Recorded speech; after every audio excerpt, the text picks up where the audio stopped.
नमस्कार। इस वक्त हम चुनावी चौपाल कवर करने के लिए नजफगढ़ इलाके में मौजूद हैं और हमारे साथ कांग्रेस की प्रत्याशी सुषमा जी मौजूद हैं। उनसे बातचीत करते हैं और समझने की कोशिश करते हैं कि दिन भर चुनावी माहौल क्या रहा। सुषमा जी, बहुत बहुत स्वागत है आपका। जी थैंक यू, आप लोगों का बहुत बहुत धन्यवाद जो मुझे समय दिया। सुषमा जी, बताइए, पूरे दिन में चूँकि मतदान अभी जारी है और जब हम आप बात कर रहे हैं इसके बाद भी मतदान जारी रहेगा लगभग 1 घंटे तक, अभी तक क्या रिस्पांस मिला आपको नजफगढ़ की मैं बात करूँ? देखिए, नजफगढ़ क्षेत्र में कांग्रेस पार्टी को काफ़ी पॉजिटिव रिस्पांस है और यहाँ पर जो चुनाव है बड़ा ही आराम से एक पीसफुली तरीके से हो रहा है। कोई इधर उधर कोई ऐसी घटना की कोई सूचना नहीं। अच्छा, किन मुद्दों को लेकर आप लोग जनता के बीच गई थी? क्योंकि हमने देखा कि यहाँ पर स्थानीय मुद्दे तमाम आपके जो विरोधी पार्टी वाले थे उनमें कहीं ना कहीं दफन थे। उन्होंने सिर्फ फ्री बीज की बातें करी, पुरानी सरकारों ने क्या काम किया, उनकी नाकामियों को गिनवाया।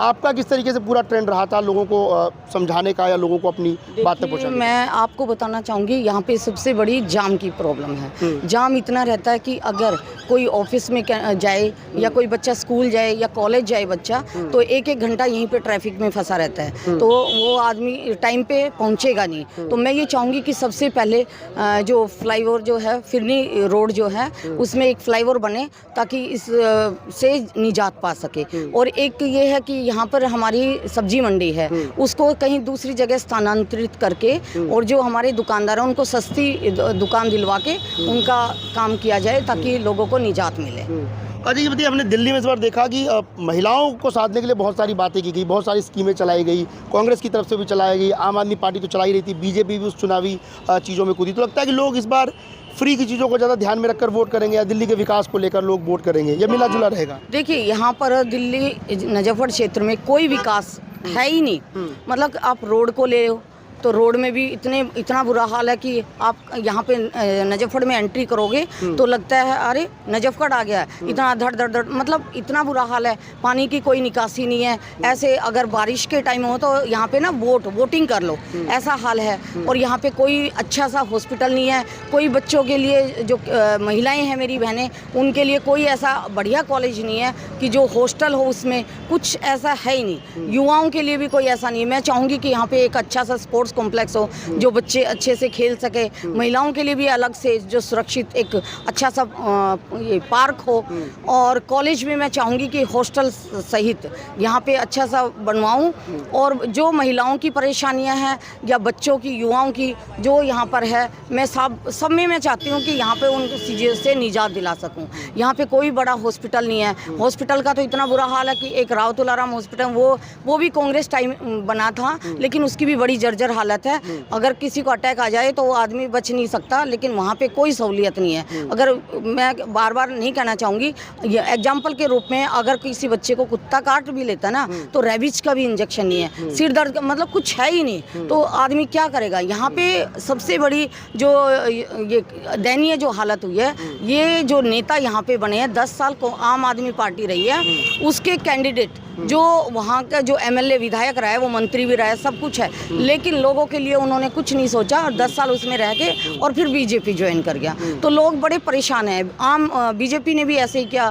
जो कैंडिडेट अब ये 2 हैं, इनका भी ऐसा ही है। कोई मतलब जैसे होता है ना स्थाई, इस तरह का नहीं है। लोगों में का मेरे ऊपर विश्वास है कि पढ़ी लिखी है, बड़ी ईमानदारी से, मैंने 30-32 साल हो गए। मैं ये नहीं है कि आज उस पार्टी में ऑफर आए, लेकिन मैं अपनी ईमानदारी से अपनी कांग्रेस पार्टी में रह के और इसी में काम कर रही हूँ। यही देन है राहुल जी की कि भाई ये बड़ी ईमानदार और इतने टाइम से हमारा जो ये सुषमा यादव हैं, ये अच्छे से काम कर रही है, तो इसी का मेरे को ये फल मिला है जो टिकट मिली है। सुषमा जी, मान लीजिए आप नजफगढ़ से जीतती हैं, हालांकि नतीजे 8 तारीख को तय हो जाएंगे। यदि जीतती हैं तो कौन सी ऐसी समस्या है जिस पर आप सबसे पहले काम करना शुरू करेंगी नजफगढ़ को ध्यान में रखते हुए? देखो, मैं आपको बता दूं, एक तो जाम का, जो जाम को निजात दिलाने के लिए, और एक जो इसमें निजात कैसे होगा, जो फिरनी वाला जो रोड है उस पर अगर फ्लाईओवर बनाते तो इससे निजात मिलेगी।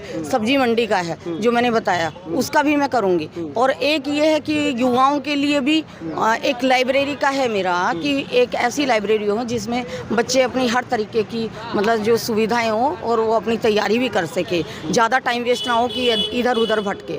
और हॉस्पिटल का भी है एक, जैसे यहाँ पे जो है नजफगढ़ में है सेंटर, इसमें भी कुछ ऐसी सुविधा नहीं है। रावतुलारा में भी अब जर्जर हालत हो गई है। सिर्फ कांग्रेस के टाइम में एक चौधरी ब्रह्मप्रकाश आयुर्वेदिक हॉस्पिटल बना था जो एशिया का पहले नंबर का है, लेकिन इन लोगों ने तो काम ही नहीं किया। मेरे को ये काम करने के लिए बहुत सारे है यहाँ पे, कितना भी काम करो, और मेरी बड़ी इच्छा है, दिली इच्छा है कि लोगों ने मुझे चुनकर भेजेंगे और मैं ये सारे काम इनको निजात दिलाऊंगी हर चीज़ से। और किसानों के लिए भी मैं चाहती हूँ, चाहे 81 है और 74 की जो ज़मीन है वो परमानेंट, जिनका हक है, मालिकाना हक है, वो भी दिलवाऊंगी। और जो ग्राम सभा में 81 में वेस्ट हो जाती है, हमारी जैसे ज़मीन है उसमें कोई आदमी कुछ अपनी ज़मीन और उसमें कुछ नहीं बना सकता, तो ये भी हर चीज़ से मैं निजात दिलाने की कोशिश करूँगी। चलिए, बहुत बहुत शुक्रिया सुषमा जी, चूँकि सुषमा जी को और बूथों पे भी जाना होगा, अभी मतदान खत्म नहीं हुआ है, और हमारी तरफ से बहुत बहुत शुभकामनाएं।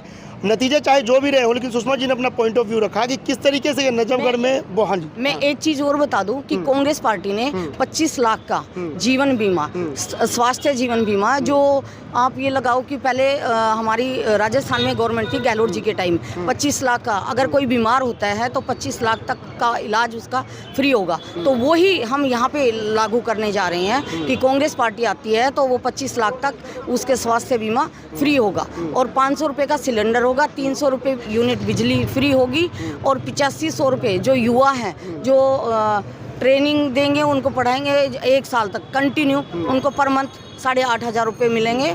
और जो मेरी बहनें हैं, दीदी प्यारी दीदी योजना, तो उसमें भी 2,500 रुपये पर मंथ देंगे हम महिलाओं को। ठीक है, तो तमाम तरीके की सौगातें थी। सौगातों के बारे में हमने पहले भी जिक्र किया है, सुषमा जी ने भी उन चीज़ों को दोहराया।